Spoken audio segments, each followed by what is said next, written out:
Source of inspiration. Sharing the journey of discovery.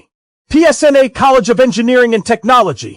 Tenkasi மாவட்டம் குற்றாலம் சீசனை முன்னிட்டு சுற்றுலா பயணிகளின் பாதுகாப்பை உறுதி செய்யும் வகையில் கண்காணிக்க சிறப்பு குழு அமைக்க உயர்நீதிமன்ற மதுரை அமர்வு உத்தரவிட்டுள்ளது.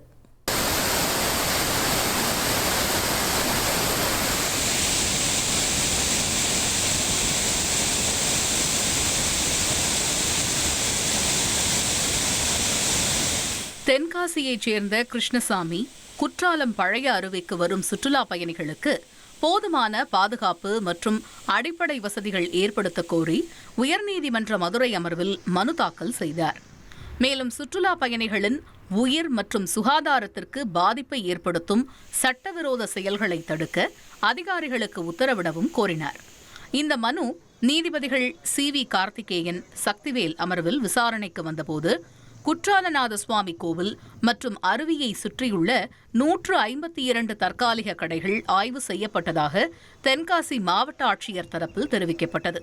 அதில் 80 கடைகளுக்கு மட்டும் அனுமதி வழங்கப்பட்டு மீதமுள்ள 72 கடைகள் பாதுகாப்பு காரணமாக அகற்றப்படுவதுடன் தீ விபத்து ஏற்பட்ட பகுதியில் இருந்த 62 கடைகள் அகற்றப்பட்டு அங்கு கோவில் நந்தவனம் அமைக்கப்படும் என்று தெரிவிக்கப்பட்டது. மற்றொரு பகுதியில் இருந்த 10 கடைகள் வாகன நிறுத்தும் இடமாக மாற்றப்படுவதுடன் அனுமதிக்கப்படும் 80 கடைகளிலும் தீ அபாயம் இல்லாத பொருட்களை மட்டுமே விற்பனை செய்ய அனுமதி வழங்கப்படும் என தெரிவிக்கப்பட்டது.